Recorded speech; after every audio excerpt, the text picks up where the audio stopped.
Good evening. Good evening. Welcome to the December 16, 2019 meeting of the Shawnee Planning Commission. We'll start with roll call. Commissioner Montgomery is absent. Commissioner Roth. Here. Commissioner Peterson. Here. Commissioner Willoughby. Here. Commissioner Beanhoff. Here. Commissioner Busby is here. Commissioner Wise. Here. Commissioner Braley. Here. Commissioner Smith. Here. Commissioner Nunnick. Here. Commissioner Bingham. Here. Thank you. Please join me in reciting the Pledge of Allegiance.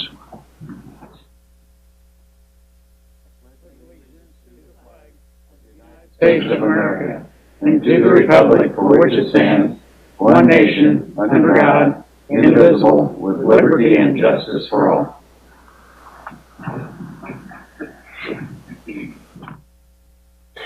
The consent agenda items 1 through 4 are listed under the consent items agenda. Unless there is a request to remove an item from the consent agenda, the items will be approved in one motion. Is there a request to remove an item from the consent agenda? If not, is there a motion to approve the consent agenda? Commissioner Nunnick. I move to approve For staff recommendations. Good. Is there a second? Commissioner Bingham? Thank you. A motion and second to approve the consent agenda. All in favor say aye. Aye. Opposed, nay. Motion carried. Thank you. New business, SP 3319-12, Walmart number 2855, located at 16,100 West 65th Street.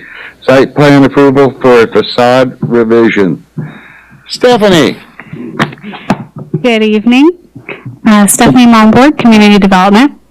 We have a short presentation of the staff report for you tonight on the Walmart facade revision. The Walmart is located at 16100 West 65th Street at approximately Shawnee Mission Parkway and Maurer Road, in the northeast corner. The site's approximately 19.5 acres, and the Walmart building is about 214,000 square feet. The site's zoned CH, which is commercial highway, and it is designated for commercial uses. Walmart is proposing some facade changes, so we are here tonight for site plan approval for facade revision. The extent of the changes are paint related. There's nothing structural, there's nothing addition-wise we're looking at that changes the footprint of the building. This is just an update to the color scheme for the building, going with the most current corporate colors. This is the existing south elevation.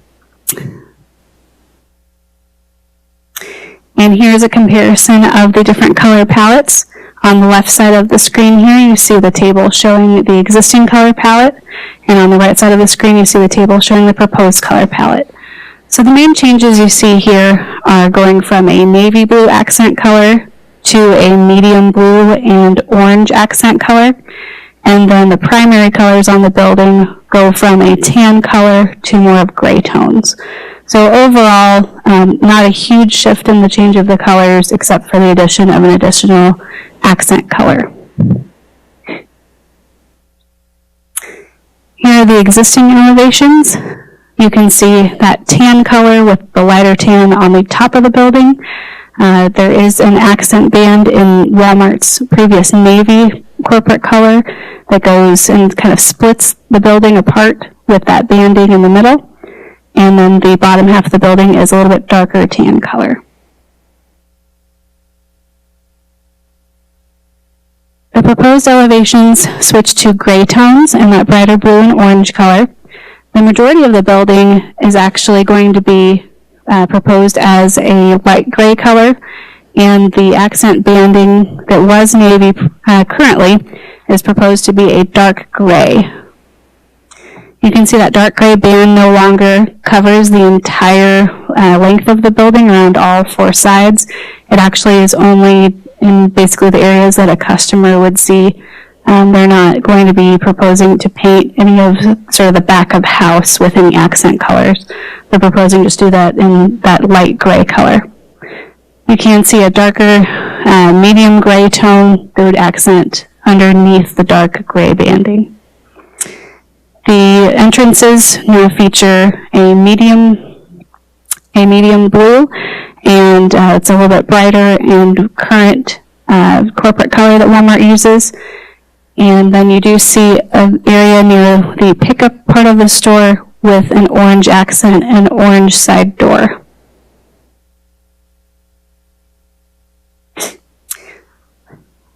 Open item number 1 in staff's report has to do with the pickup door. It's actually already been painted orange. We don't know exactly when that change was made. It's not typical for the city to allow accent doors for pickup doors in different colors than the facade of the building. So staff is requesting that the applicant and planning commission consider whether or not this should be repainted to gray. It was also listed on the existing plans as being gray, so it's something to consider whether or not we want to have this particular door be orange. When I was at the site, I witnessed the Walmart associate coming in and out of the door. I'm not sure operationally if customers are going in the store. That would be something for the applicant to clarify. But I believe, based on what I was seeing, that people wait in their cars in those specified parking spaces there, and their items that they purchase to pick up are brought to the vehicle. So the only need for the door being orange would be to designate that a staff member may be coming out of that door.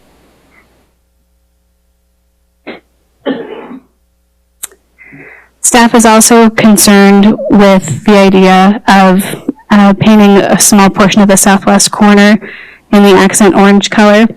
We're concerned with setting a precedent that other retailers, big or small, may want to paint just sections of their building different accent colors.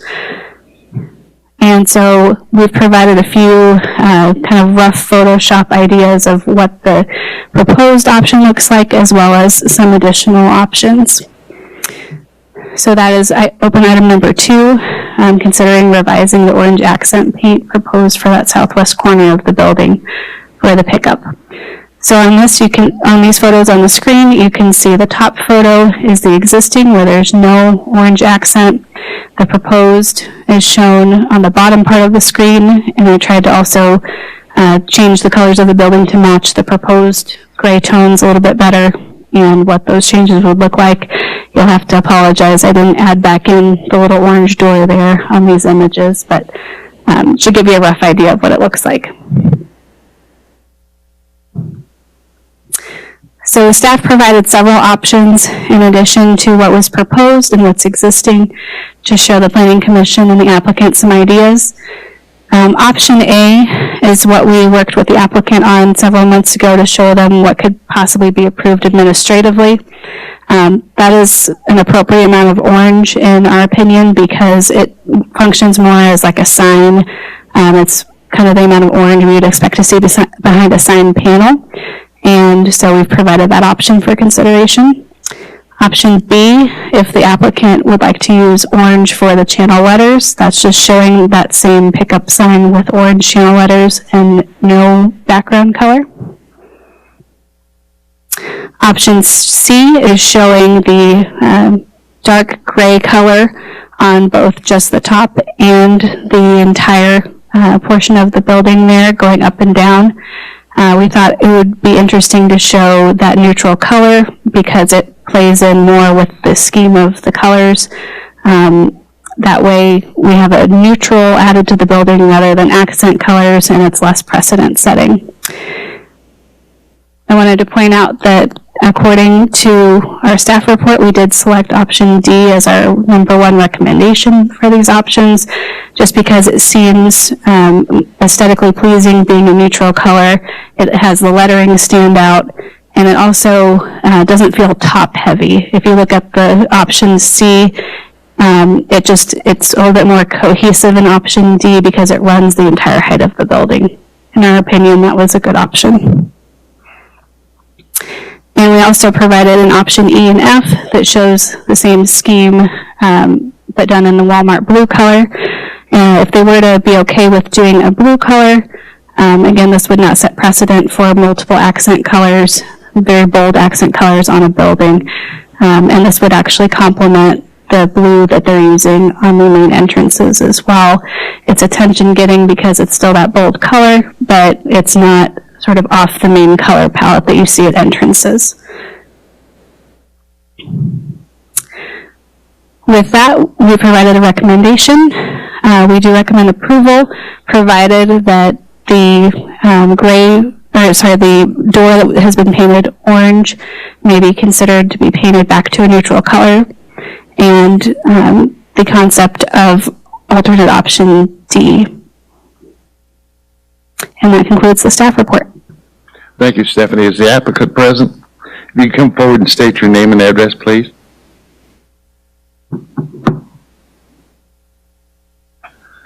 Good evening. My name is Scott Brown. I'm with BRR Architecture, the architect of record for this project. Are you in agreement with staff report recommendations?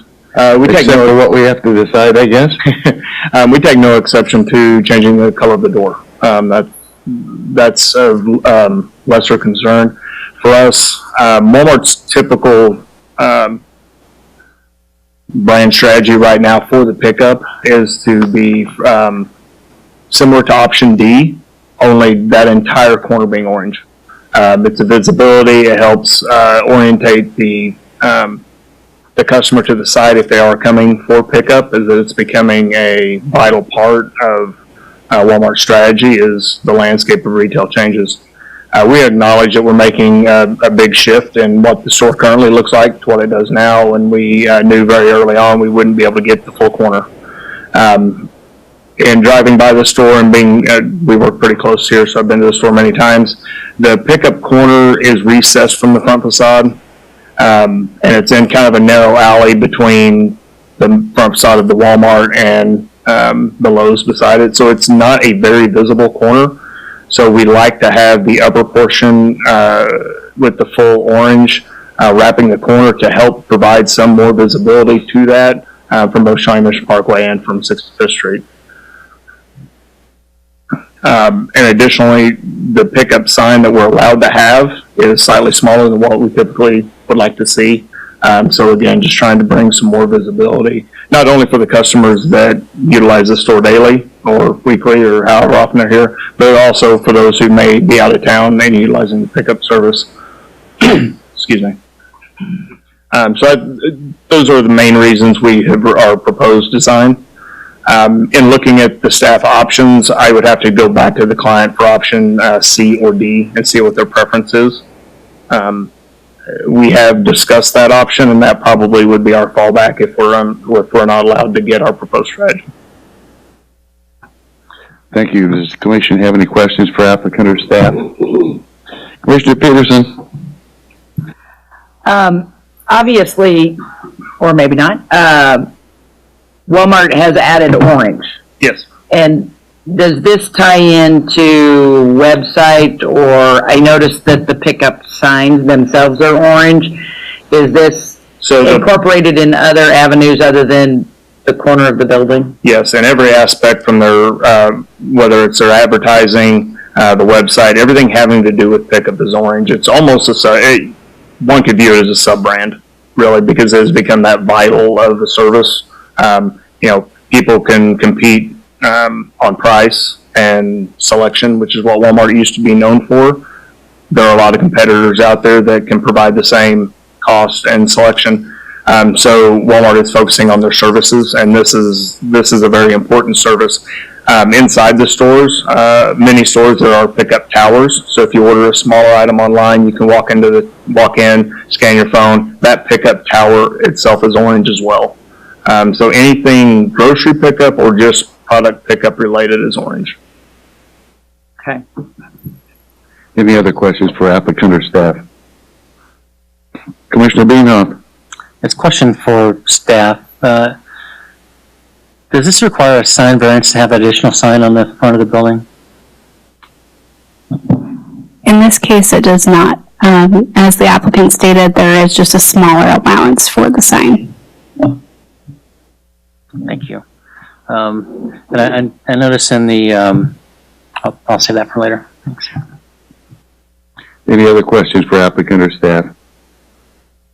I have a question, and that is the door that's painted orange now going to be changed to gray? when somebody has a pickup, do they call in and say, I'm at station number 10, and somebody brings it out to them? Yes, so there's multiple ways. You can check in on your phone when you leave your house, and it will track you until you get to the site, and then you let them know which stall you're in by number, or you can just pull into the stall, call the number on the orange sign that's existing, and let them know what stall you're in.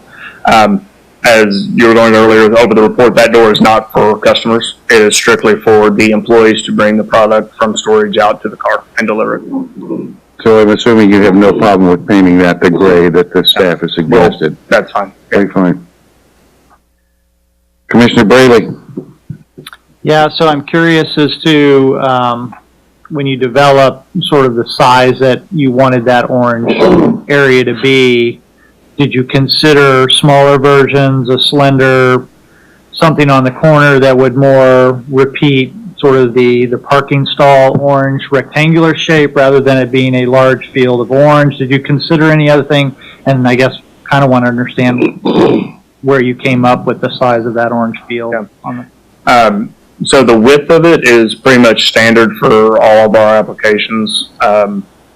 The intent is to keep the signs centered as much as possible in the field of orange. Knowing that we couldn't get the full height, we then started looking at the existing elements that we could kind of tie into that made sense.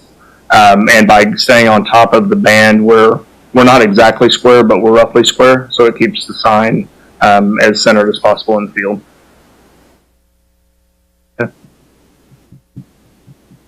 Any other questions for applicant or staff?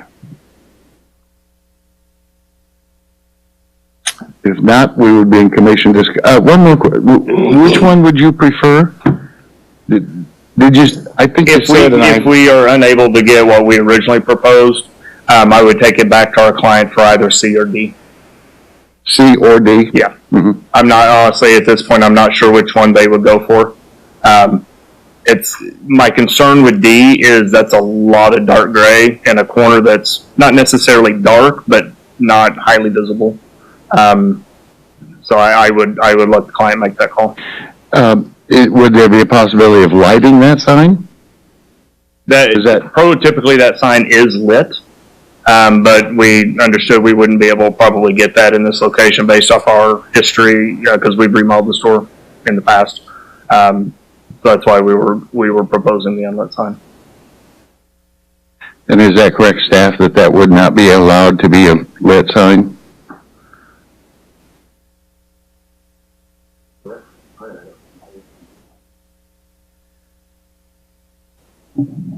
I believe we would allow it to be lit. It would be just something we would need to get an electrical connection for, and a permit may be required for that specifically if there's not currently electrical. Very fine, thank you. Any other questions for applicant or staff? Commissioner Peterson? So maybe explain this. Our problem is that it's a big orange wall. It's their trademark colors. It is, yes, different than the updated blue, but accent walls aren't allowed. I want to know why we're saying no.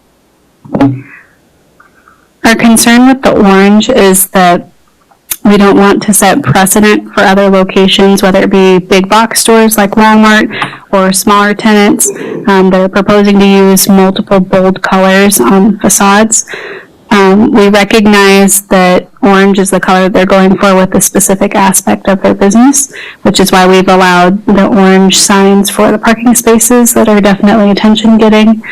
However, once we start having paint colors change on the facade, which we've seen quite a few paint changes around town lately, we want to monitor exactly what that means every time we approve one of those, and make sure that we're not ending up with buildings that become distracting, that are getting away from the design standards that we have, that call for certain color palettes, color schemes, and make sure that the design of the buildings are cohesive. If the Planning Commission doesn't believe that the orange is obtrusive and that, this is a large enough building and it's separated from other bold colors far enough, Certainly we understand that, but it was staff's recommendation that something like option C or D here with the neutral color still works for the intent of calling out the area while not being a really bold color. I would disagree with that personally. The gray, I've been in the Walmart parking lot. I would really appreciate a big orange sign trying to find where I needed to go because it's a zoo. But, which is good for business, but it's a zoo. But, so I understand his concerns there. I do understand our concerns as well.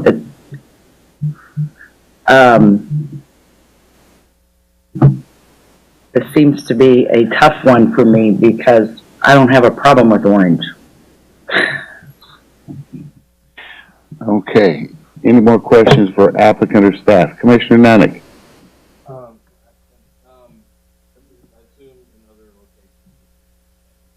Yes. The bulk of the store is pretty standard, prototypical paint scheme. The store's got some unique aspects to it, but overall, the 3 tones of gray, not wrapping the stripe around the building, those are all completely prototypical.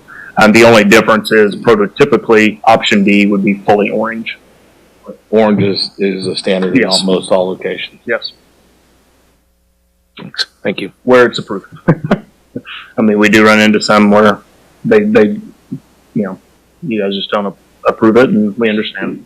So we're, my role here is to try to help get the client what they're requesting. Commissioner Beanhorn? Question for the applicant. So do you have other stores in the metro area that have that corner as orange today? Specifically, yes, I know Liberty does have it. Off the top of my head, I can't name the other ones that are. We're rolling through about the second or third year of this paint scheme, so we're slowly getting through the projects and getting them rolled out as much as possible. But in the metro, I'm not entirely certain of any other stores. Thank you. Any other questions for applicant or staff? If not, we'd be in commission discussion then. Thank you, sir. Thank you. One of the things that's interesting is he's talking about the poles inside the store that announce savings and or pickup item here. Essentially with the orange posts outside, then they've retained that. So I'm not so sure that this orange color, I understand if it's a corporate scheme, but that's an awful big bright color. And it doesn't fit our scheme on colors we allow. Mr. Chairman? Commissioner Smith, yes. Often when I say things, I sound like I'm being critical, but I'm not necessarily.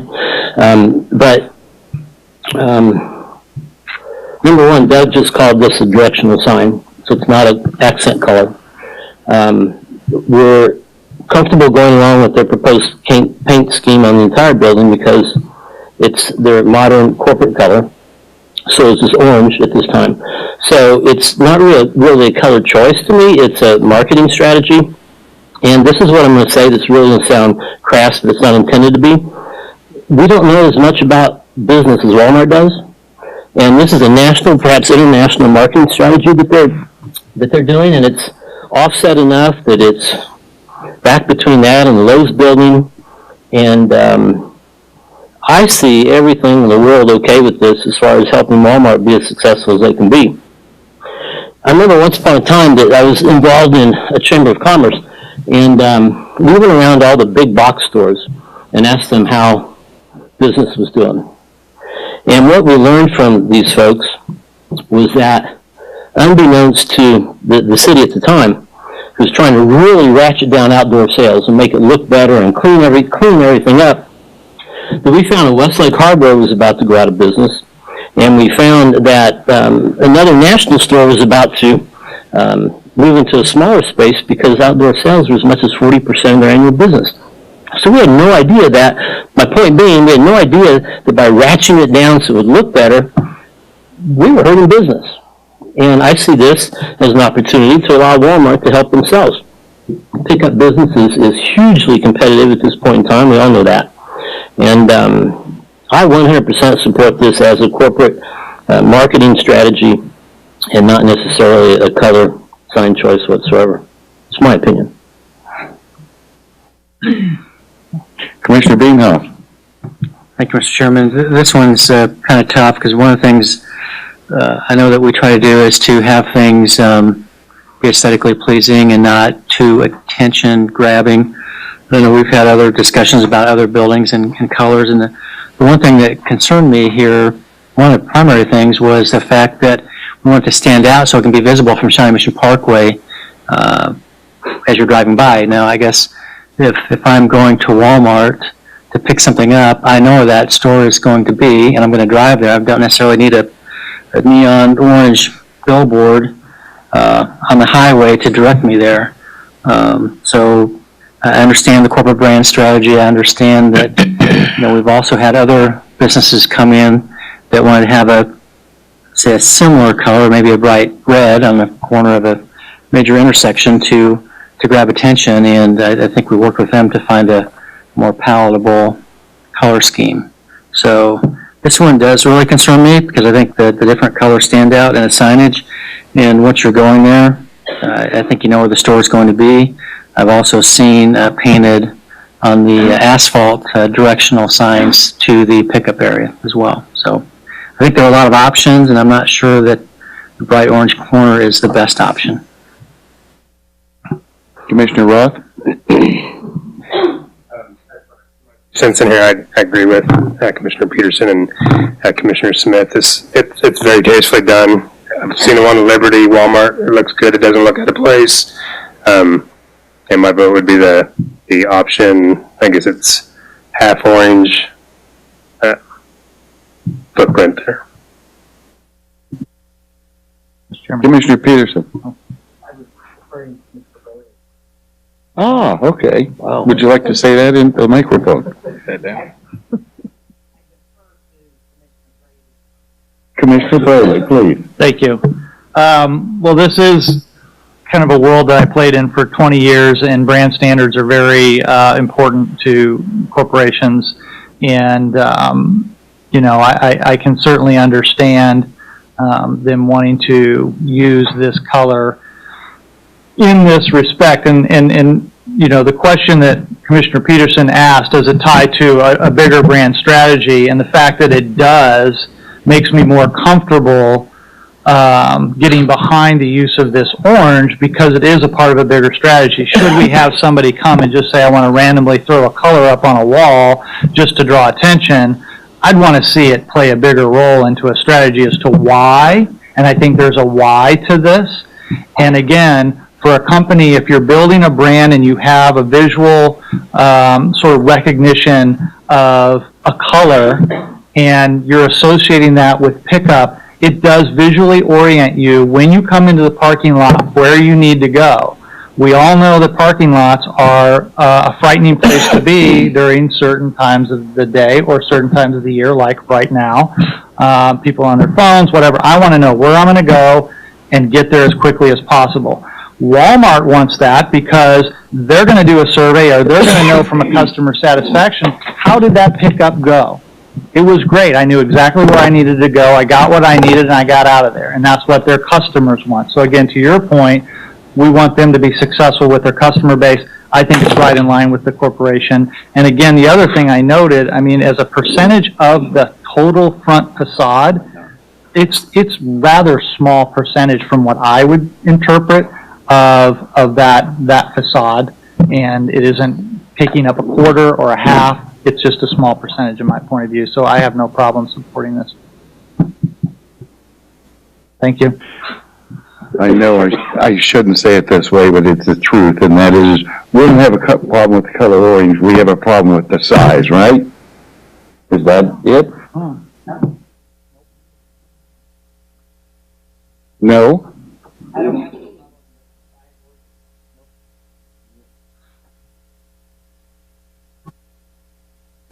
And at this point in time, would somebody care to make a motion? Commissioner Peterson. I move we approve SP-33-19-12, Walmart number 2855, located at 16100 West 65th Street. Site plan approval for a facade revision. 2, side entrance and exit door to be remained gray, and the proposed orange with white pickup sign on the corner above the gray.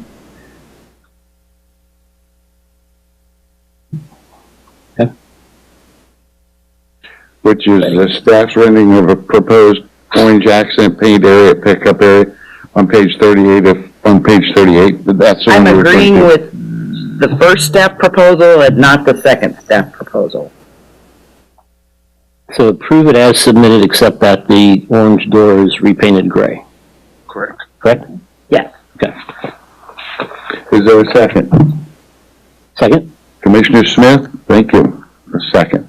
There's a motion and a second for approval of SP 33-19-12 for site plan approval and facade revision with the door going to gray and the staff's rendering on proposal to be the original?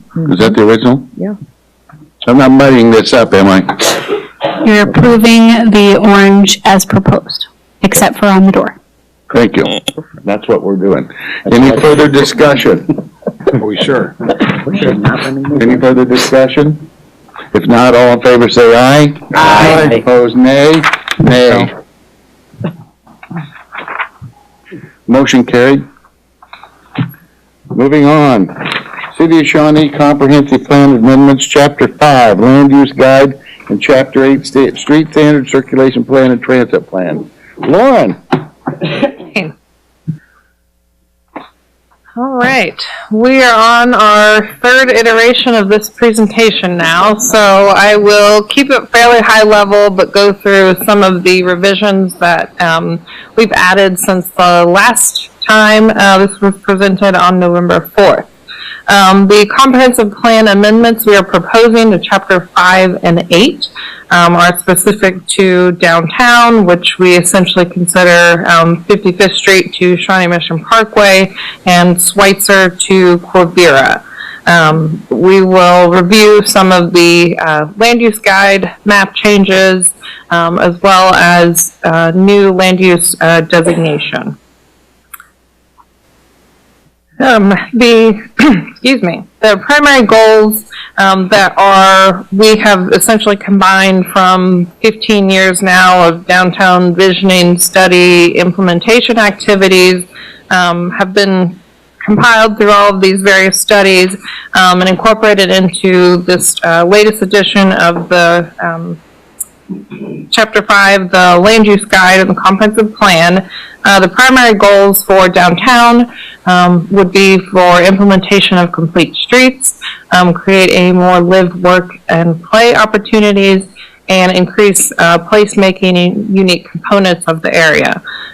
Within that text, there's also specific objectives in order to achieve those goals that are also more defined within our zoning regulations, design guidelines, in associated documents.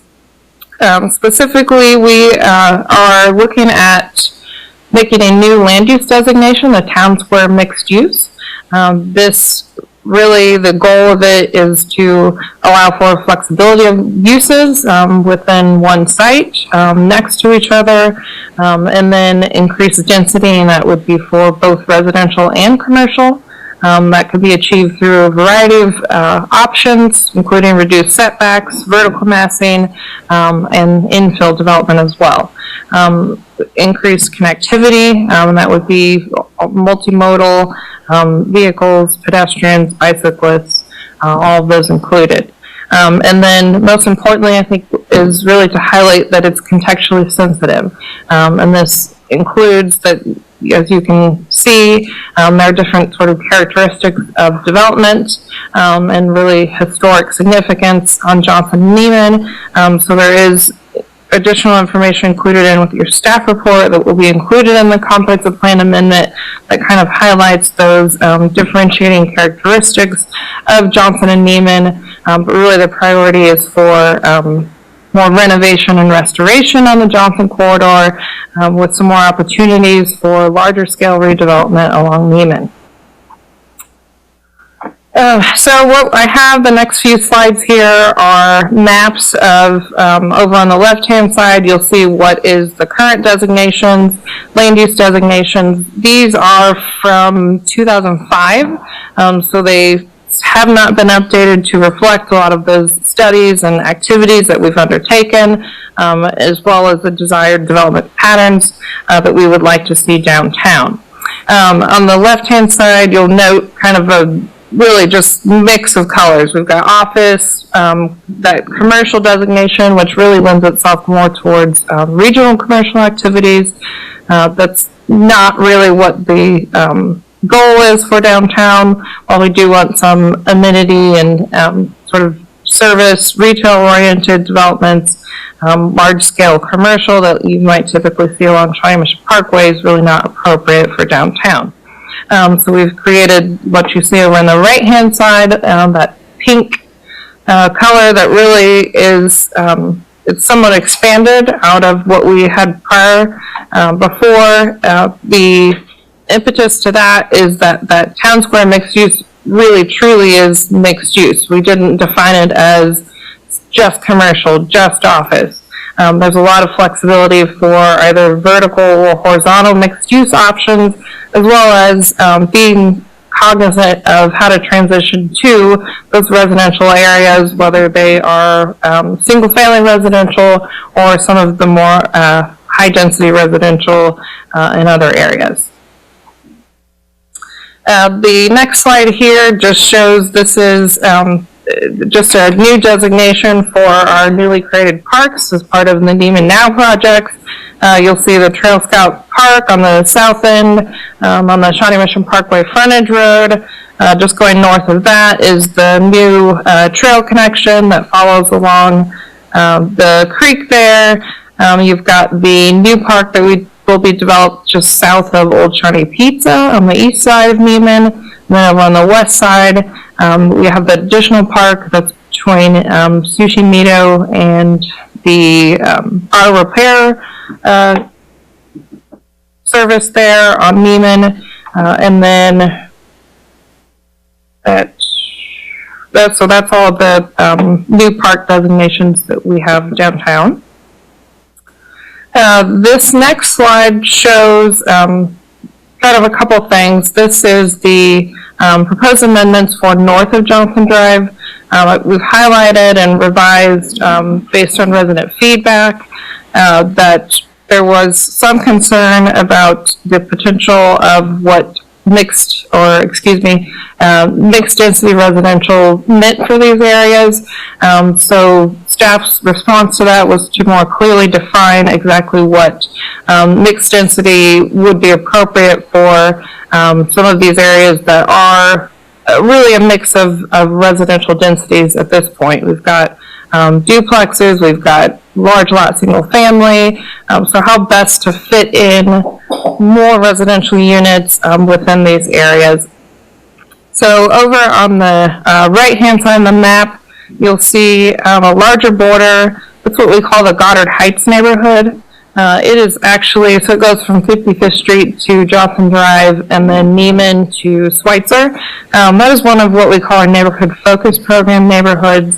And really the goal, one of the overall goals and vision for that program is to maintain and sustain sustainable neighborhoods through collaborative efforts to renew existing resources while at the same time taking advantage of new opportunities. As part of this program, these neighborhoods developed action plans, and those were for city actions as well as neighborhood actions in order essentially to build on their assets and to sustain their neighborhoods. The key assets that were noted for the Goddard Heights neighborhood, which was noted throughout downtown, is individuality and uniqueness of these neighborhoods in the downtown area. So we want to maintain those and improve upon those with accessibility to services, amenities, the access to primary transportation corridors, mature trees and landscaping that exists in those neighborhoods, and then affordable and diverse housing stock. The mixed density residential, if you'll see, should be in one of your exhibits. It really is, so the definition of that, which is already in the comprehensive plan, is moderate to high density residential development in the range of 5 to 10 units per acre, dwelling units per acre. This could be a mix of single family, duplex, townhomes, smaller scale condominium or apartment buildings. So what we've more clearly defined in these areas that are outlined in white is essentially what types of forms of density would be appropriate specific to these neighborhoods. So, yeah. If we have a question, should we interrupt you, or do you want me to do this let's do it afterwards? I am good with whatever you guys are. Commissioner Peterson, you have a question? Specifically in this A mixed density residential, at one point in time we talked about cottage lots because we have the long narrow lots and being able to develop those without, is that being considered for this part? It is considered, we just haven't mentioned it.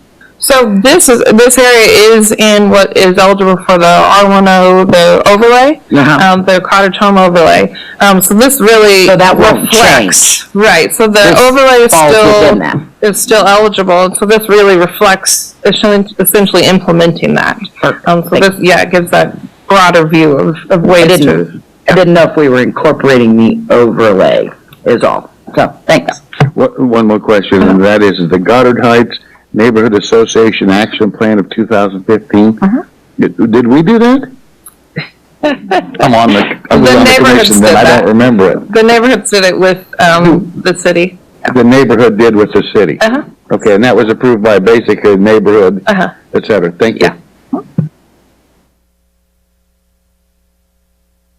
Okay.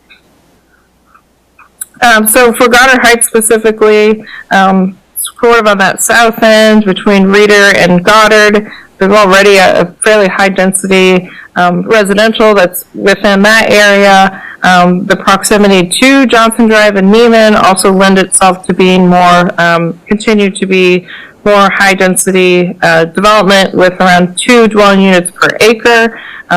Some common and suitable forms, residential development forms could be 4 to 6 unit attached single family or 2 to 3 story multifamily. And then as you go north within Goddard Heights to 57th Street, this tends to be a little bit more traditional post-war, just single story, single family residential. So a little bit of reduced density to 5 to 7 dwelling units per acre. This could be in the form of duplexes, clustered row houses, townhouses, cottage type residence, or accessory dwelling units. And then as you go north of that, so really north of 56th Terrace, there's a significant underdevelopment of properties there. There's currently about 3 single family lots, large lots, that we would consider to be underdeveloped. So this would be appropriate for potentially adding some more residential density. This would be, the intensity would be more focused along the Neiman corridor, with then sensitivities over to residential on the east side that would likely, it would be appropriate to decrease the density on the east side of those lots.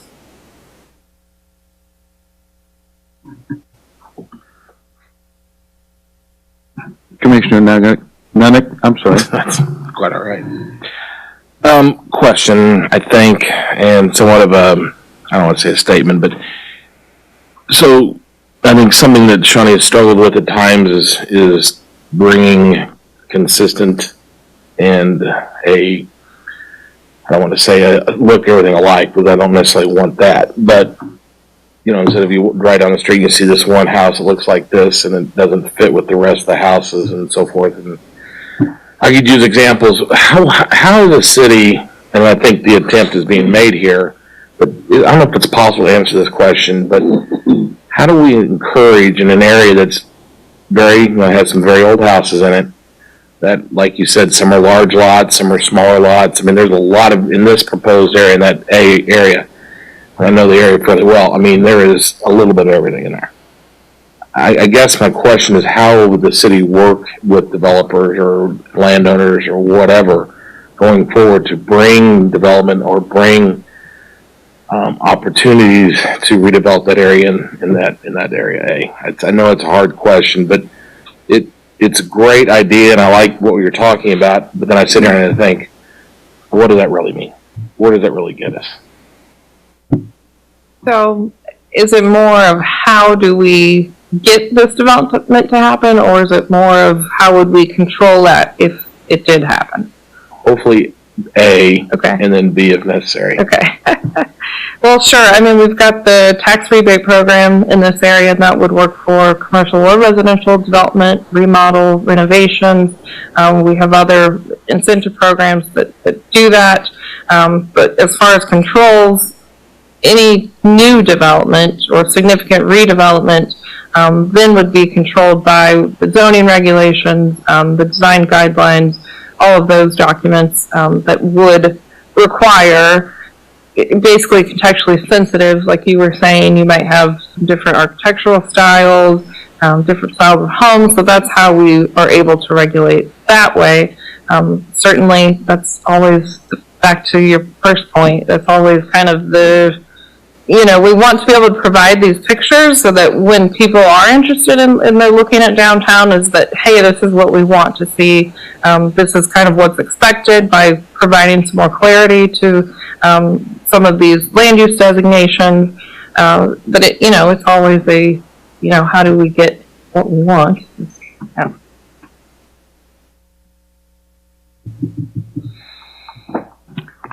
Please proceed, Lauren. Okay. Thank you. All right, so then I will go to the south side of Johnson. We've got two neighborhoods here that we have provided additional clarification for as far as the mixed density residential. Over what we're calling the southwest Neiman side, this is not in one of our neighborhood focus areas, but certainly is very similar to some of the neighborhoods in the area that are. Again, there's varying types of homes that are in the area with mixed densities. So we see this as a way to make this consistent with the mixed density residential designation. There are underdeveloped properties over on west of Flint that certainly provide opportunities in the future for increased residential densities. And then it's particularly around the periphery, what's adjacent to other multifamily residential, commercial on Shawnee Mission Parkway and Neiman, really provide a good opportunity to get some additional units in this area. And then with a little bit lesser density really called for west of Flint, with the sort of large, well, really kind of standard single-family traditional development, and then the historic cemetery to the west. Really probably more something would be appropriate would be duplexes or some of the cottage zoning, that implementation. Over on the east side, we have the Trail Springs neighborhood. This is from Johnson Drive to Shawnee Mission Parkway, and then Neiman over to Schweitzer. Again, like I keep repeating, but again, this is really a mix of commercial. You've got single family. You have, I think, in the report here, I've noted approximately 43% of the residential units are duplexes or multifamily, with the greatest densities generally around the periphery. We are simply saying saying a continuation of this development pattern is consistent for this area and reasonable. Again, they've noted really similar characteristics to the Goddard Heights neighborhood as far as protecting the individuality, accessibility to services and amenities. It does have some historical significance, some of the properties, as well as, mature landscaping and affordable and diverse housing stock. Specifically, some resident feedback that we received from this neighborhood was the concern that Roger Road, with the new development on the north side of Roger, just east of Neiman, that it would remain relatively high dense along that corridor. So we have provided recommendations that call for more dense on the west side of Roger Road, so around 10 dwelling units per acre, but something closer to 5 to 7 dwelling units on the east side of Roger Road. There's single family over on Ballantyne, and there's means to protect that characteristic with significant landscaping, leaving buffers, reducing density and intensity, and that can be done with building height, building site locations are all tools to reduce those impacts on surrounding properties.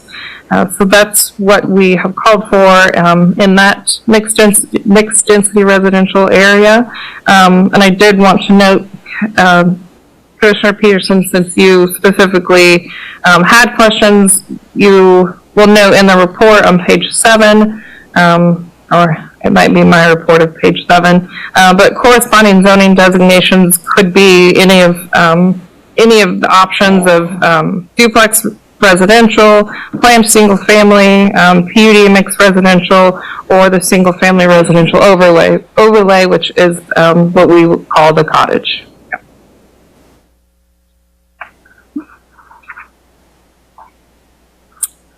So lastly, our amendments to Chapter 8. It's the circulation plan. Previously, there's some Neiman Road text in there that's, again, relatively dated. Didn't include any updates since the community connection study that was done in 2014 and the following reallocation of right-of-way plan that was done in 2016. So essentially taking those recommendations, since a lot of the recommendations improvements have been made with the Neiman Now projects, this really just looks at these amendments, how development could further institute those recommendations, including reduce access points on Neiman, locating parking and internal circulation behind buildings, aligning driveways, and then multimodal accommodations and amenities. And the last part of that circulation plan is removing the Ballantyne, the change in the connection from Goddard to Ballantyne, removing that from the circulation plan as the city doesn't see a need to pursue that alignment at this time. So that's all I have for my presentation. Commissioner Braley. Yeah, quick question. Going back to the study that was basically shelved concerning the developing a pathway from Neiman to Merriam Drive, is that ever going to get revisited? I think we heard loud and clear from the neighbors that the plan that was presented wasn't anything that they wanted. I still think it's a worthwhile goal to get that west, east, west connection between those two corridors. I just didn't know if that's, for right now, it's not even a part of the discussion when we're dealing with the circulation plan. Certainly connectivity, all those things are important that we want to continue to implement downtown. That plan, though, we don't have any actual activities moving forward as far as implementation of that plan at this time.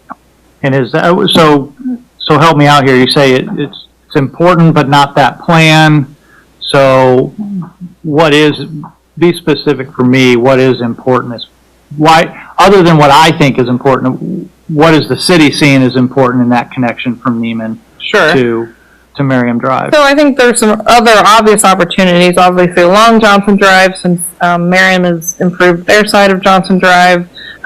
Certainly along Shawnee Mission Parkway as we add, the park amenity, so wanting to make those connections onto Neiman.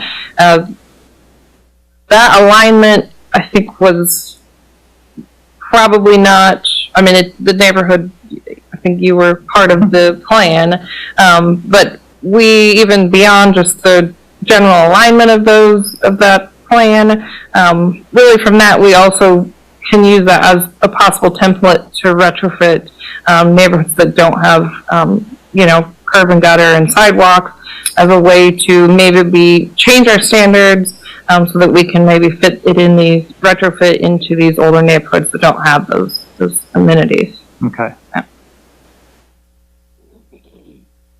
Any other questions for staff? Commissioner Peterson?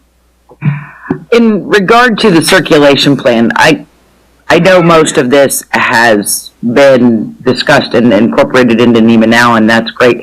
But as we start to see development begin, where are our current truck route and things like that around this section of, as we increase density, and especially with mixed use, you're going to have deliveries and things like that.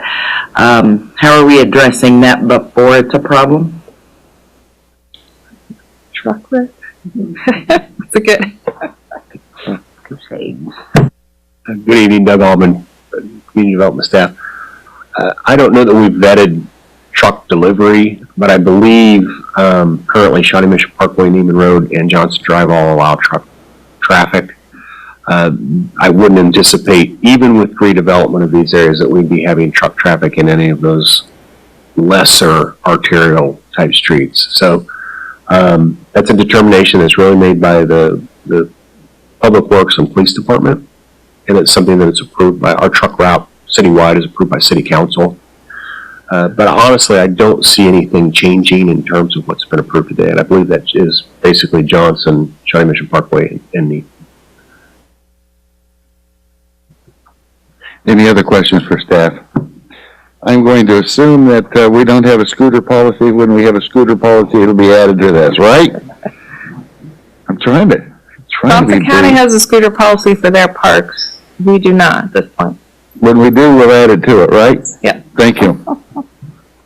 Any other question for staff? Does anybody from the audience wish to speak on this matter? If you come forward and state your name and address, please.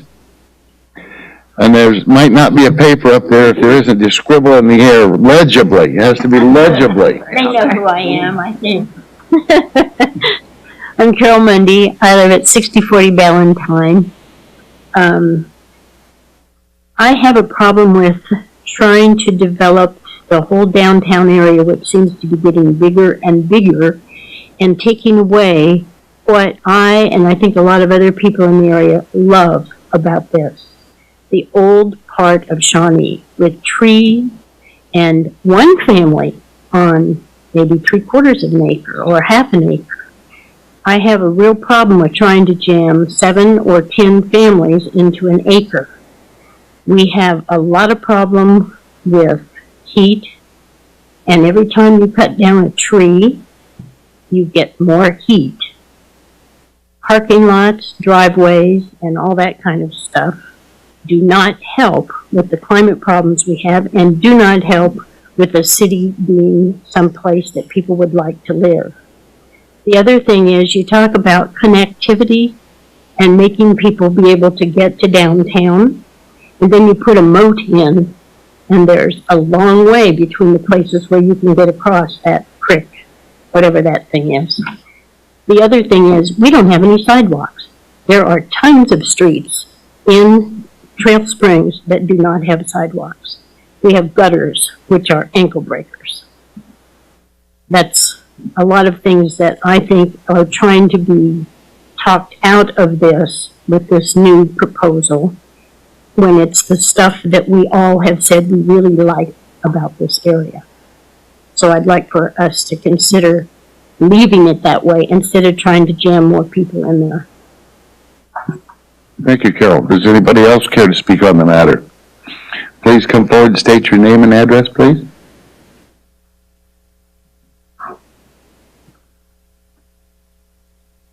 Jake Coleman, 6134 Roger Road.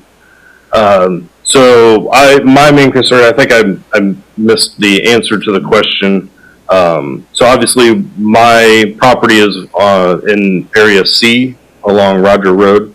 So I wanted to know, with this designation with mixed use, how does that affect me as a homeowner? The other homeowners, I know there's a few rental properties along there as well. Just trying to figure out what the plan is. Does this mean that there's going to be development? Is there a timeline for that development? We are looking at selling our house, but we were putting that on hold for a few more years until my son was finished with elementary school. We want to stay in Blue Jacket Flint. As everybody knows, the housing market is incredibly hot, especially in Shawnee.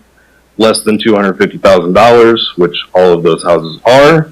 So if we are bought out or forced out, how are we going to find replacement housing in the same feeder school for Blue Jacket Flint?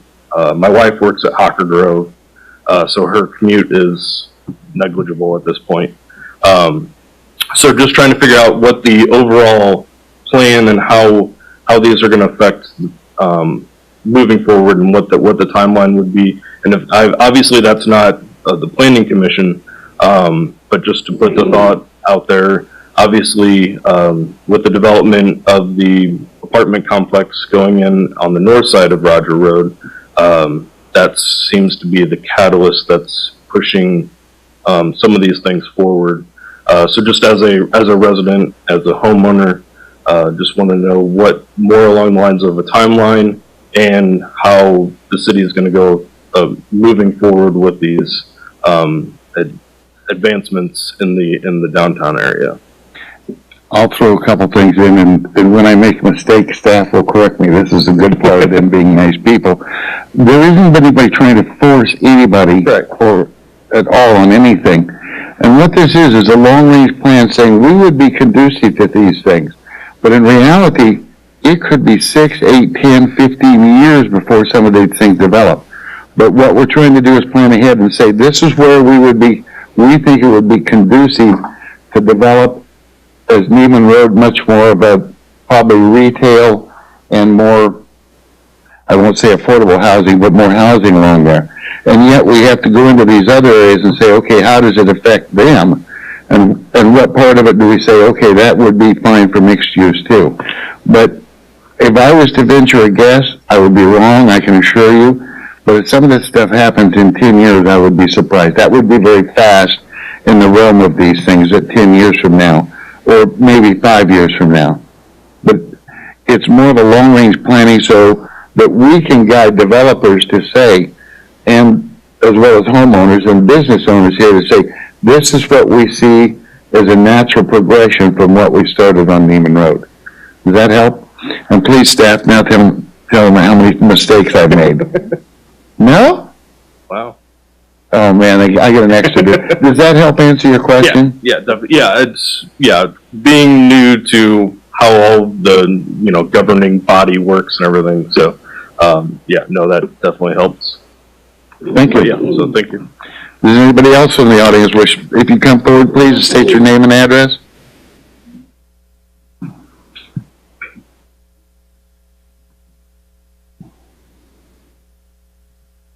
Good evening. Bill McMurtry, 6121 Valentine, Shawnee.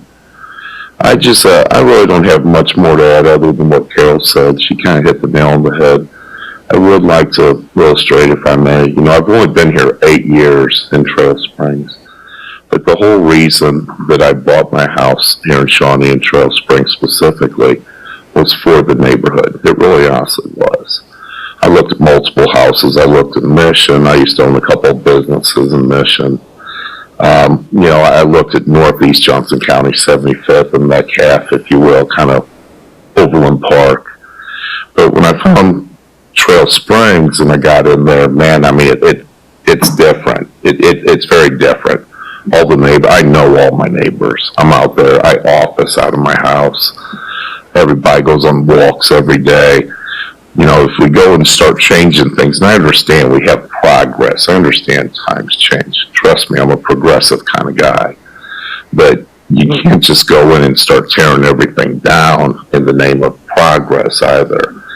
We're going to flood ourselves out is my fear. I'm not saying don't build. I'm not saying don't update. We need some updates. We need some, and I'm looking forward to some of the things the city's bringing in, McLean's and that. You know, I mean, I think it's going to be good. It's going to be good for the city. It's going to be good for the residents. I'm proud. I spoke at a national convention in San Diego just 2 months ago. And when I was out there, you know, I got my little 15 minutes up there and I showed Money Magazine. And Money Magazine, as you guys are all very well aware of, I'm sure, voted Shawnee, Kansas, 25th best city in America to live in economically, out of the top 1,000. And that's how I started my whole speech. We got that way because it's a great place to be. I don't want to change it just for the almighty dollar. And I'm not being accusatory of anybody by any stretch of the imagination. I'm really not.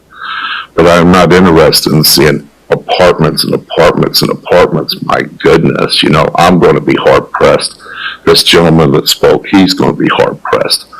All of us are going to be hard-pressed to go somewhere else and replicate what we have there. And if it's just because we're trying to make the almighty dollar, I'm not so sure that's the right thing to do. Again, I thank everybody, you know, for your time, your consideration, and Merry Christmas to all. Thank you, Bill. And by the way, Bill, I'll take that as a compliment to the way the city staff and the planning commission and city council have handled things, that we have such a nice city to live in. And we're very cognizant of this. As a matter of fact, in the reading of this and what we're proposing, every one of them says, keep in mind the people that, basically the people in the housing that's already there, so that it isn't a mixed jab of a 3-story apartment right next to your house. Sure. It may end up that way, but it won't be because we want it that way either. Thank you. All right. Anybody else wish to speak on this matter? If not, then that part of it's closed and we're in commission discussion about moving this along to a public meeting.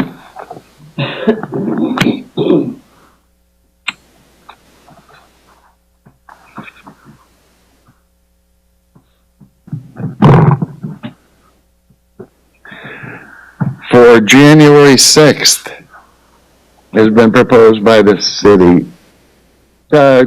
Commissioner Smith. After that excellent presentation and some great input from residents, I move that we continue this item to our January 6th, 2020 meeting. 2020. Wow. Need anything else on that other than that? Is there a second? Commissioner Wise. Second the motion. Motion and a second to move this to a public hearing on January 6th, on the January 6th Planning Commission meeting. I'm sorry? Didn't you? Oh, we're going to, you want us to continue it to the public hearing? Ah. So would you care to change your motion? It's kind of sort of what I meant. Okay. So would you mind rephrasing that, because I'm slow-witted, as you well know. Are we continuing the public hearing, correct? Yes. So I just move that we continue this, which would be the public hearing that we're having, to the January 6th, 2020 meeting. Thank you, Commissioner Wise. I'll second the motion. The motion and a second to continue the public hearing on January 6, 2020. Any further discussion? If not, all in favor say aye. Aye. Opposed, nay. Motion carried. Thank you. We're into any other business does the staff have anything for the planning commissioners? So just a quick update for your January 6th agenda. We will continue this public hearing, so that'll be on our agenda. We also have a couple special use permits that'll be on this agenda. So I just wanted to give you all a heads up of kind of what's coming down the pipeline. One of those special use permits will be for a daycare center at the New City Church property at roughly 72nd and Quivira. It was in operation under a different church name, but now there's new owners, so pretty straightforward continuation of a daycare. Another special use permit will be for the new restaurant called Seafood Island in the former Ryan's building, just to the east of Neiman and north of 75th Street. Seafood Island is allowed to be a restaurant, but they would like to have live music, so that special use permit request will encompass having live music. So you'll see that on the agenda, and I think Doug has a short development update for you.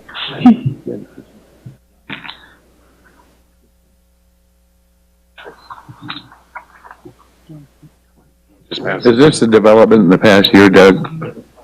I was privy to a meeting here a year ago, and Doug handed this out, and this is all the things we've done, and sometimes I think we don't do a hell of a lot up here, and then you get to reading this, and this is this year's, and you go, oh my God, we have really been a part of a lot of development, a lot of investment in our own community.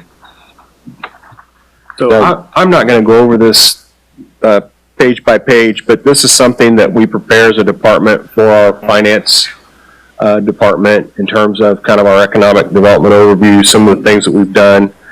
I think if you look at the numbers, it's pretty incredible.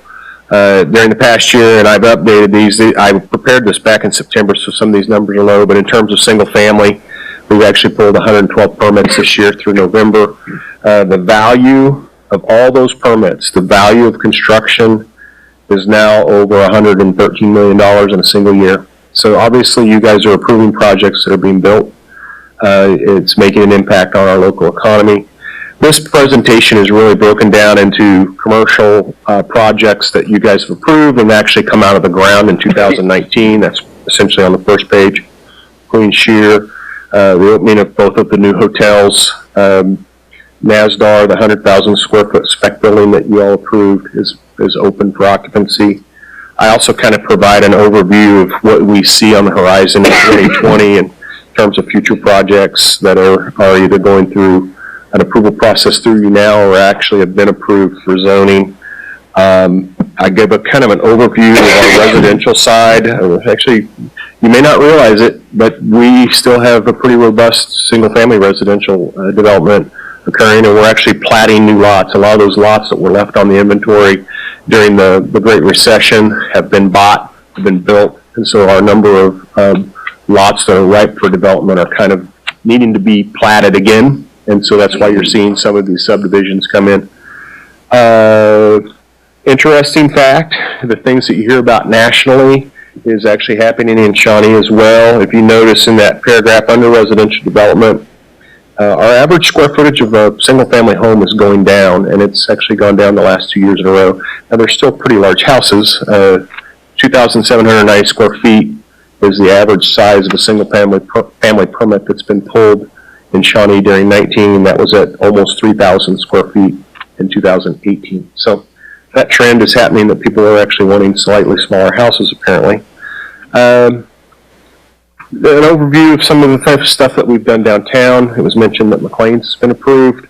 The Stag Spring development's been approved. We continue to see a lot of interest in terms of new development, redevelopment on Neiman because of the road and pedestrian improvements that's finally nearing completion.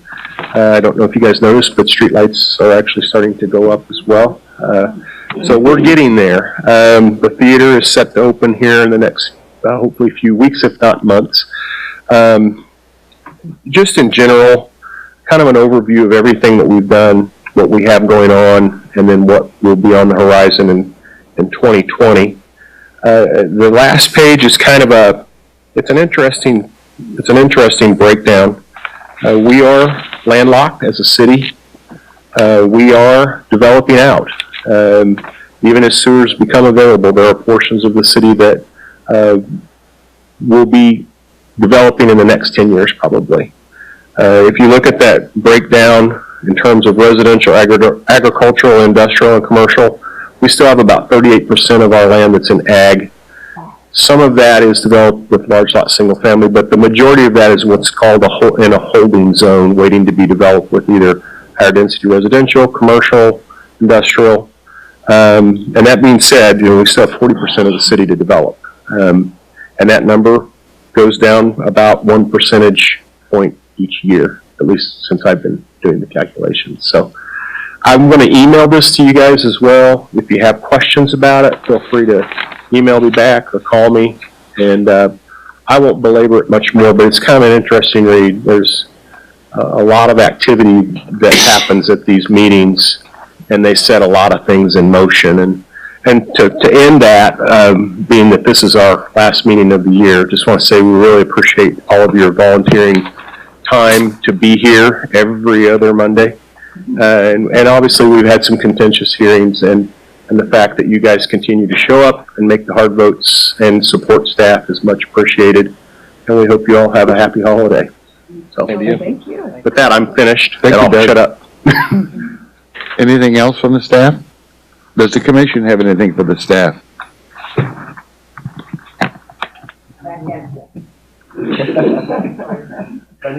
Commissioner Beanhaw. Yes, I'd just like to give my appreciation to the staff for all their work to make our jobs a little bit easier and help us understand and explain things that are always clear to us. They're in it every day, and certainly we have a lot of great staff making this go well for us. Thank you.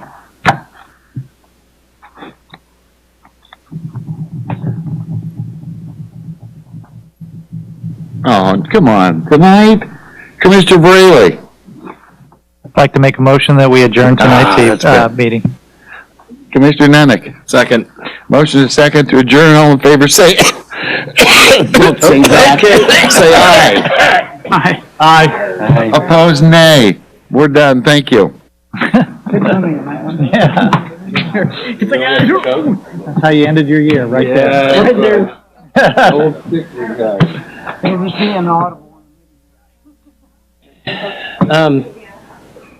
Just a reminder that across the street, the kitchen closes at 9. Take you 12 minutes to get over here. I ordered something for you, let me know.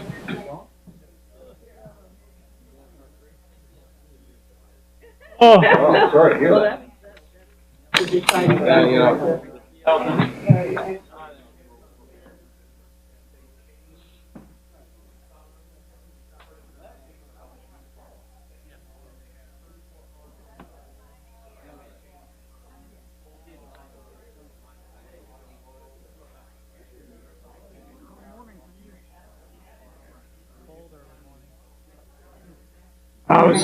You may still be. I've got it.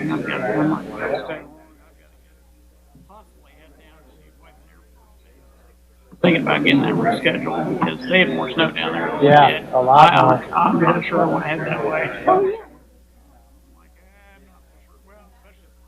Icing overnight. Yeah. Reschedule it. I could shout some rules.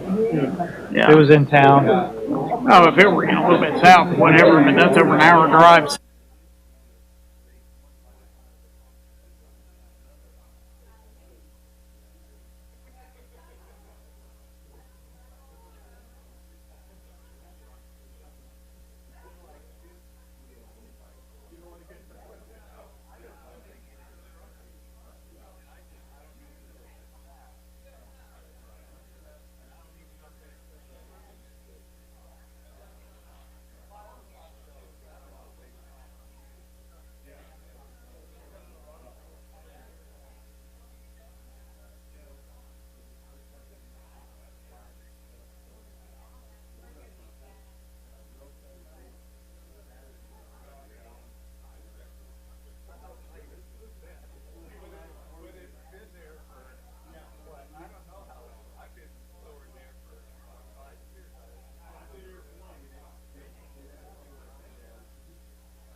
You're welcome. Have a wonderful evening. You too.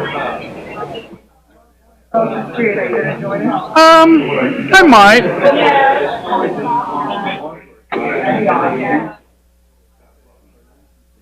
Somebody else to run a shop.